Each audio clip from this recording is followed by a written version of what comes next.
续接上集。1个小时后，岳启恒带着铁柱跟岳林直接来到了一座公园前。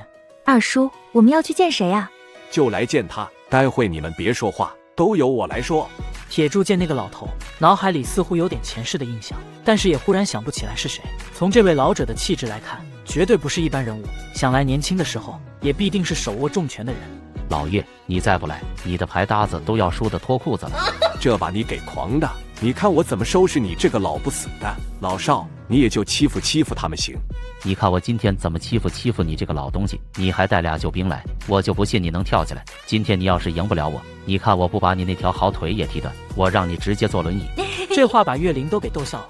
老爷，这小丫头可真漂亮，是你的什么人呢？她是我亲侄女，那是我侄女婿。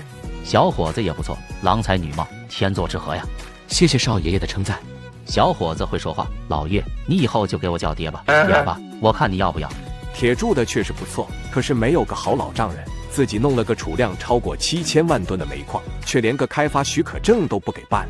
其实启耀这个人的原则性太强，他不管做啥都是瞻前顾后，生怕被人踩到尾巴似的。做人做事要大计，要心怀天下，什么都想得那么多，在乎那么多，那还有啥发展？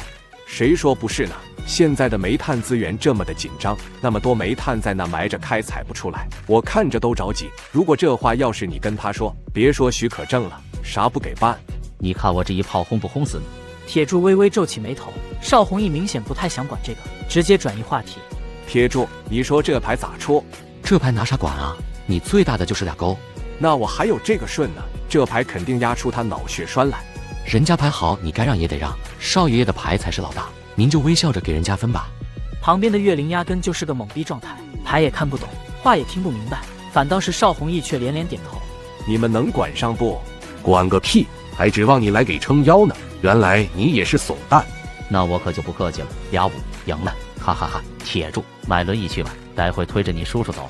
再来一把，我就不信了。叔啊，别玩了，再玩估计我就得直接给你买单价了。使劲叫他输，让他一直输。不跟你玩了，我们跟别人玩去，省得待会还得抬你出去。别走啊，我还没赢够呢。其实铁柱知道，那是几个老头特意给他们制造谈话的空间跟机会。少爷爷，要不我们陪你玩一把？邵弘毅自然不会拒绝，因为接下来的谈话才重要。至于这把牌，铁柱要是赢了那就是输，反而输了那才是真正的赢。少爷爷的牌打的是真好，比我们年轻人都要好。以后我可得跟您好好的学学怎么打牌。想学我可以教，只是眼看这天就要冷了，这公园就不能打牌了，到时候还得找个暖和的地方玩才行。只要我的煤炭能够开发出来，您在哪玩牌，晚辈都让他暖气充足，连您的牌搭子，晚辈都不会让他们冻着。到时候少爷爷一句话，这边立刻搞定。那我的牌搭子可多，你能管得来？只要煤矿出煤，1年100万吨，您随便的用。哈哈哈，这把牌我又赢了。老爷，铁柱说的对，就得给你准备担架了呀。你也就是这点能耐，不跟你玩了。铁柱这牌打的还是可以的，我很喜欢这孩子。回头我跟岳启耀打个招呼，明天就去拿许可证了。谢谢少爷爷，太感谢少爷爷了。行了，这天也不早了，老伴估计把酒也烫好了，回家吃饭。邵弘毅随即起身，边往公园外走去，同时有10几个年轻男子从四面八方汇聚到邵弘毅的身后，护送他走出公园，紧跟着便上了一部豪华的黑色轿子扬长而去。出门都带这么多的保镖，这位邵老爷子到底是什么身份？你别管他什么身份，你就记得联省管理部总裁在他的面前都不能坐着说话。岳启耀甚至连跟他说话的资格都没有。我比你还小的时候在部队当兵，救过他的命，我们的交情就是这么打下来的。之后我转业被分配到了煤矿，而老邵被调去了帝都，前几年被调回省里，现在是退休状态，所以你就应该知道他的身份了。这么一说，铁柱总算是想起来了，他前世看过很多邵弘毅的新闻，即便是退休了，那也是相当有影响力的。另一边，邵弘毅的秘书直接给岳启耀打了一个命令电话。邵老爷子觉得开发煤矿是好事，就是你们的许可证办得太慢，现在提倡市场经济跟私人商业发展，你们这些单位公司都要给足够的支持。老爷子的意思，许可证立刻给铁柱办下来。岳启耀脑门上都是冷汗，人家秘书都把电话挂断了，他还拿着电话愣了好半天，这许可证不办都不行了，除非他是不想干了。转眼到了第2天，铁柱跟岳林一起来到了岳启耀的办公室。岳启耀觉得丢人，所以就让周秘书把许可证给了铁柱。拿到许可证之后，铁柱跟岳林便接上岳启恒，坐火车回到会室。铁柱把岳启恒安排到宾馆，就去了粮贸市场。我的秋粮这几天收购的咋样？这几天都疯了。现在我2个货仓装了有25万斤的玉米，那些农民就好像怕我们不收似的，半夜都来送，估计再有几天就能收到100万斤了。而且现在连外市县的农民也都想把玉米卖给我们，这些你收吗？那不能随便收，会市这边估计有100万斤粮食也就够用了，也不需要多收，你就把玉米都存放好就行。待会你送我去汽贸公司，我准备买台好点的轿子开。你也想鸟枪换炮了呗？行，我支持。但是铁柱还是先到黎国强的饭店去看了一眼，却发现饭店根本啥都没有动，而黎国强正愁眉苦脸地坐在那沉思着。上集说到铁柱来到一道香饭店，看到黎国强愁眉苦脸地坐在那里发呆。你这是咋了？愁眉苦脸唉声叹气的，老丈母娘骂你了？铁柱，你可算回来了，这买卖干不动啊！本想着你出面，老财那边怎么也能给我个接受的价格。这2天好吃好喝好招待，他也把我这里里外外上上下下都设计了一遍，效果是好，可我一算得花20多万，我哪有那些钱啊？那你就跟着财说一下自己的苦衷，看看能不能弄个便宜点的不就行了吗？我跟老财说了，但他给我的也的确是最便宜的价格了，还有很多好设备都没上。我也知道老财不可能赚我的钱，而且老财也说了，设备、灯光啥的都可以先让我用着，等到赚钱了再给他。可20万，这得到什么时候才能赚回来？关键是我们中间还有你的面子，我哪好意思这么干？如果为钱发愁，那都不至于，不就是20万吗？这钱我给你拿，你也别觉得欠我人情，就当我入股了，到时候赚的钱咱俩一家一半，你觉得咋样？你手里有钱？不多，但20万还是能拿出来的。那还说啥了？跟别人合伙做买卖，我不愿意，但是跟你做买卖没二话，你说咋弄咱就咋弄。那就别墨迹了，跟我去银行取钱吧。取完钱，铁柱来到了汽贸公司，也不墨迹，直接18万提了一辆新车，开着就去了制衣厂。铁柱，现在面料还够用，但是2万件之后就得采购面料了。你们就尽快的生产，面料交给我好了，但是你们给我的成本也要降低，毕竟面料是我出，所以12块的成本我只能给你们到10块，毕竟我也要计算成本的。当然没问题了，我也正想跟你说这个呢，就按你说的10块钱一件吧。周全想请铁柱吃饭都被拒绝，因为铁柱还要去制鞋厂。铁柱，我昨天还去服装厂了呢，可是那个女的说你不干了，我正想着怎么联络你呢。我这不是来了吗？最近咋样？那是相当好了，你没看到吗？我的工厂又扩建了一部分，现在订单太多，生产不过来啊。你设计的那几款鞋子都卖疯了，我把支票给你。好家伙，65万，10%能提这么多，卖得这么好？我是按照20%给你的提成，老实说你就活了我的鞋厂，10%我都觉得太少，以后就按20%给你提成，等买卖做得更大的时候，我再给增加提成，你无论如何都别拒绝。那我就收下，这眼看着天也要凉了，棉鞋市场也得提前做了，我再给你设计2个冬款的鞋子，图纸我随后叫人给你送来。太好了，铁柱，你的设计跟得上，就有大把的钱等着咱们去赚。行，那你先忙吧，我先告辞。铁柱来接岳林，却见到殷家浩又在楼下纠缠岳林，铁柱直接把车开到了2人的近前。这是你买的？上午才买的，以后就用它接你上下班，不用那个4轮子了，这个才配我媳妇的身份啊！以后我也教你开，等你学会之后，我再给你买个更好的。你个农民装什么装？以为你开个车就能当人上人了？永远都是个鼠目寸光的农民，暴发户。今天老子心情好，不想揍你，赶紧给老子滚远点。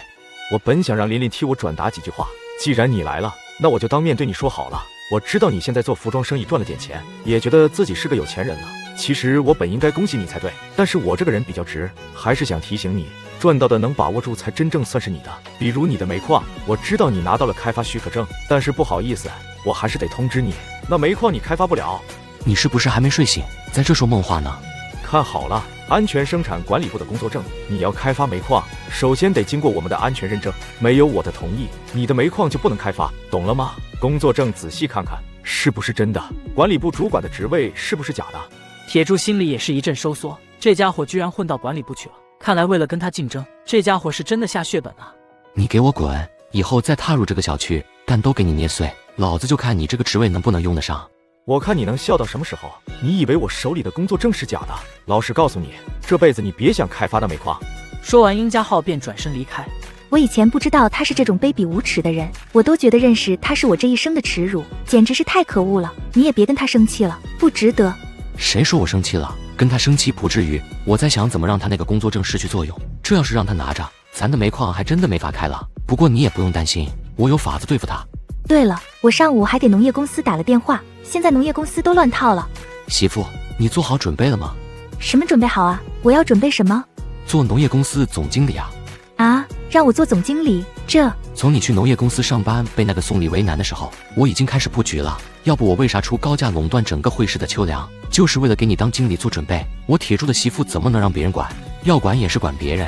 我更不允许任何人为难你、看不起你，不管是宋丽还是廖长青，谁都不好使。而且你也一直想在农业系统工作，我说过了，你的一切决定跟选择，我都会全力支持，绝不是说说而已。岳林感动的内心都在暖流之中加速的跳动着。此时再看铁柱，岳林的眼里是无尽的爱意。中午陪岳启恒吃了饭，下午就让岳林带着岳启恒到处去走，而铁柱则是来到一道香饭店。铁柱，喝点。我这中午才喝了点，咱们晚上再喝吧。我这次来是想跟你说说那晚在酒店跟你说的事。酒店说的是啥事啊？你怎么不记得了？你是不是喝酒喝的记忆力减退，还是喝假酒了？才说过的就忘了？你才喝假酒呢，不就是面料吗？我都已经跟我表弟打好招呼了，因为你是大批的采购，我表弟说了，再拿货就4块钱一匹给你，要多少有多少。行，别的不说了，我现在就给你的表弟打电话。黎哥，你办公室电话我用下。莫记上，随便用。你是我表哥的好兄弟，就是我的好兄弟。人家说生意归生意，交情归交情，我丢他个老母，没有交情哪来的生意？只要是你铁柱的需要，我能做到的，一定满足给你。现在你跟人家竞争，价格低才有优势，所以我给你4块一匹。你们那边的纺织厂都不会这么便宜。行，那你给我发10万匹，以厚点的面料为主，有没有问题？10万匹怎么够竞争？我给你20万匹，你先给我1半的钱，干掉纺织厂，你再给钱。那就20万匹，立刻发货，钱我让球哥给你带回去。电话挂断，球的人立刻安排发货，反正火车皮都是自己家说的算，随时用随时有。铁柱这边也开始进行新的布局。兄弟，有空一定要去南方，也让我尽尽地主之谊。别的不说了，告辞。送走裘德才，铁柱来到电话，拨通了省农业公司总经理的电话。你哪位？沈总你好，我叫铁柱，这是我从会市打给你的电话。我知道现在会市的分公司在收秋粮上遇到很大的问题，我可以帮你们解决，但是我有个条件，不知道沈总能否答应。是不是你把整个会市的玉米都给高价收购了？是的。你就是个流氓无赖，你这是不合理竞争，你这是见不得人的手段，你有什么资格跟我提条件？我想骂你还没机会呢，你还敢给我打电话？你倒是有勇气啊，但你的勇气在我这里就是无耻、卑鄙、龌龊，连人你都不配当。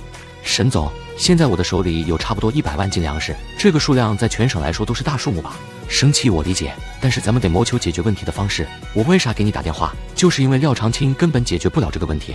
如果沈总能够冷静下来跟我谈，那么咱们就继续。如果沈总不想解决问题，那么接下来我不仅收购会市的粮食，我会把全省的粮食都收购下来。您想想看，到那个时候，您还能有心情发火吗？你先说你的条件。我的条件很简单，让我媳妇岳林做会市农业公司的经理，让廖长青滚蛋。我给你的条件是100万斤粮食我免费赠送。沈一舟琢磨，那廖长青这几年的工作压根就没有让他满意的时候，更是把个农业公司给经营的是年年亏损，早都想让他滚蛋了。